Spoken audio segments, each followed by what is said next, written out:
Problem-problem hidup yang kita hadapi dimaksudkan untuk lebih mendewasakan dan lebih membuat diri kita naik kelas.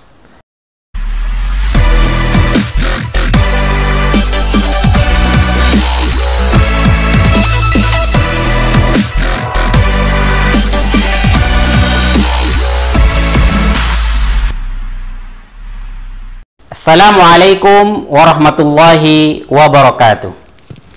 Salam sehat bahagia. Rekan-rekan sekalian, setiap tanggal 10 Oktober kita memperingati sebagai Hari Kesehatan Mental Sedunia. Di tanggal 10 Oktober ini, semua orang mengkampanyekan bagaimana kita tidak abai terhadap kesehatan mental kita. Kita lebih peduli terhadap kesehatan mental orang-orang di sekitar kita. Pada kesempatan kali ini akan kita bahas bersama mengenai bagaimana cara merawat dan menjaga kesehatan mental kita. Namun sebelum itu, jangan lupa rekan-rekan untuk subscribe channel ini, klik tombol loncengnya sehingga rekan-rekan tidak ketinggalan info-info terkini yang akan disuguhkan melalui channel ini.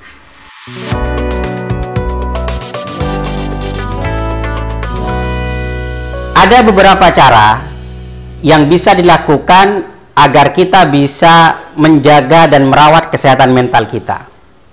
Yang pertama, dengan cara menghargai diri kita. Menghargai diri kita bisa dilakukan dengan cara mengembangkan potensi yang ada pada diri kita. Setiap orang itu unik dan setiap orang memiliki potensinya masing-masing. Dengan kita mengembangkan potensi yang kita miliki, maka kita akan lebih bisa mengaktualisasikan diri. Kita juga jangan sampai membandingkan diri ini dengan orang lain. Karena apa? Ya karena memang semua orang itu unik. Dengan lebih menghargai diri kita, maka kita akan lebih sehat secara mental kita. Yang kedua, yang bisa kita lakukan untuk menjaga kesehatan mental adalah mensyukuri apa yang kita miliki.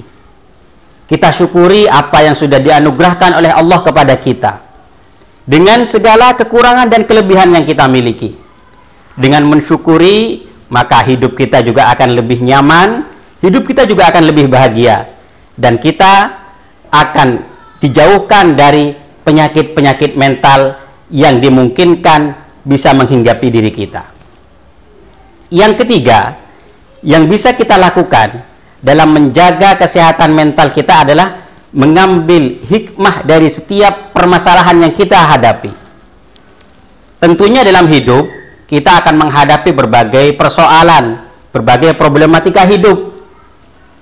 Perlu dipahami bahwa problem-problem hidup yang kita hadapi dimaksudkan untuk lebih mendewasakan dan lebih membuat diri kita naik kelas.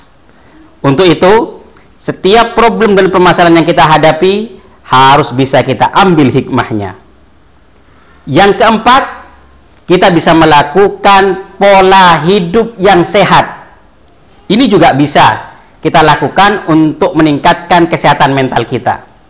Dengan berolahraga rutin, makan yang teratur dengan asupan gizi yang cukup, juga akan bisa meningkatkan pola hidup dan bagaimana berpikir kita secara lebih sehat, baik secara mental dan juga secara fisik kita. Yang kelima, yang bisa kita lakukan untuk menjaga kesehatan mental kita, yaitu dengan tetap berpikir positif. Berpikir positif bukan hanya berdampak kepada hubungan sosial kita. Berpikir positif juga akan menjadikan mental kita lebih terjaga dan dijauhkan dari penyakit-penyakit mental.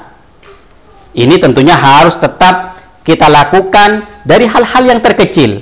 Berusaha untuk positive thinking terhadap apa yang kita hadapi dan bagaimana kita menyikapinya juga secara positif.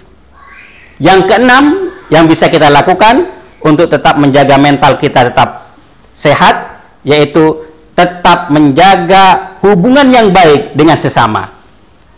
Hubungan yang baik dengan sesama, dengan kerabat, dengan teman akan meningkatkan kesehatan mental kita. Kita akan dijauhkan dari antisosial. Kita juga akan banyak menjalin koneksi-koneksi dengan teman-teman yang ada di sekitar kita, sehingga akan meningkatkan kesehatan mental kita. Inilah beberapa hal yang bisa kita terapkan untuk kesehatan mental kita. Mudah-mudahan rekan-rekan semuanya tidak abai terhadap kesehatan mental diri sendiri dan orang-orang di sekitar kita. Mari lebih peduli terhadap lingkungan sekitar kita, sehingga sehat mentalnya, sehat raganya, dan tetap bahagia. Salam sehat bahagia. Wassalamualaikum warahmatullahi wabarakatuh.